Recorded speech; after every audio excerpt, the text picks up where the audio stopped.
Hello, everyone. My name is Teresa Martin, and I'm a student enrolled at Liberty University in Psychology 491. I am currently in a position as a summer intern at a residential addiction treatment facility. My interest stems from a deep desire to better understand the root causes of addiction, as well as the mental health conditions that often coincide with substance abuse disorders. This internship has represented a unique opportunity to gain insight in the day-to-day realities of addiction recovery and to observe the therapeutic processes that are involved in client care. Getting an inside look at how professionals support individuals through treatment is important to me, especially as I prepare for a future career in school counseling. I felt drawn to learn more about the causes of addiction and the mental health conditions that often accompany it. Increasing understanding of these disorders will equip me with greater empathy, awareness, and effectiveness, especially when working with students who may face similar challenges in their homes or personal lives. Have you ever wondered what it really takes to help someone overcome addiction or severe mental illness? What does it mean to work with people who sometimes push you away, lie to you, or even manipulate you, all while battling an illness stronger than most of us could ever imagine? Today, I want to take you to behind the scenes of behavioral health and look through the eyes of Kelly McDonald. Kelly is the project director at Phoenix Doma's Halfway House in Altoona, Pennsylvania. She holds a bachelor's degree in psychology and has spent years working on the front lines of addiction recovery and mental health support. What Kelly does every day is far more than managing a facility.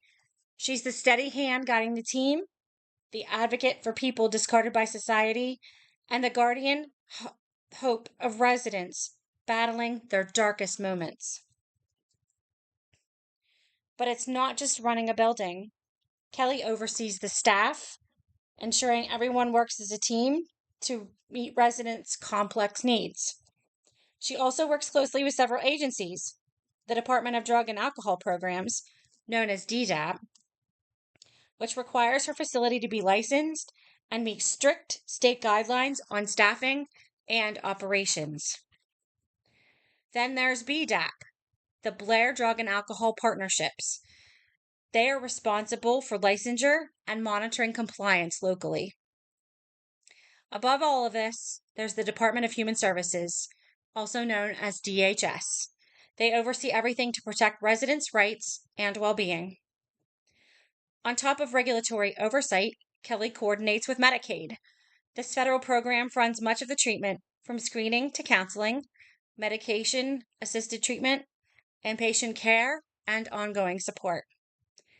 Many residents rely on medication-assisted treatment, or MAT, which combines FDA-approved medication with counseling and behavior therapy.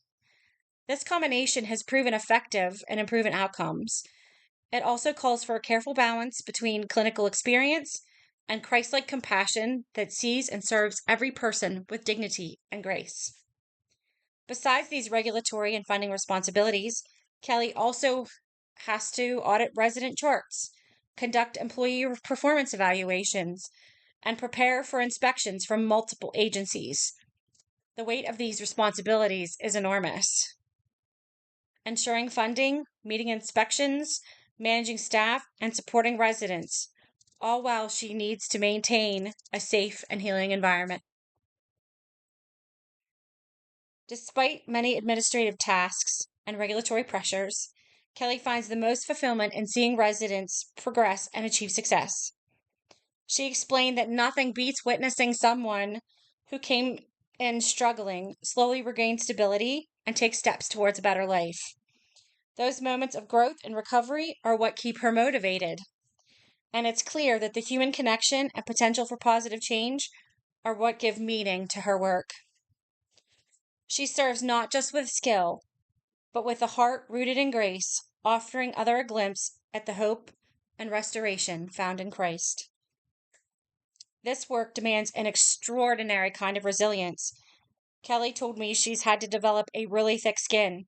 She said that you simply can't take everything personally. Confrontations are common. Residents may push boundaries, test limits, and lash out. Sometimes at staff, and sometimes at each other. but how you respond is critical. She said that too much authority and you face rebellion, but too little and order will break down. And often their reactions don't seem to make any sense. But Kelly has learned that all behavior serves a purpose. Many residents have used substances to fit in, escape trauma, or cope with chronic pain. Some lie or manipulate, not out of malice, but because those behaviors are just what have kept them alive.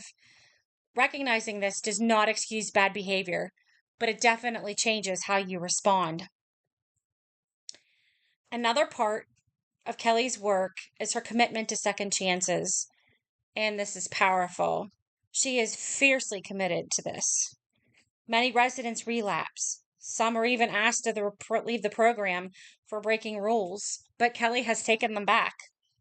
She knows relapse is a part of recovery for many.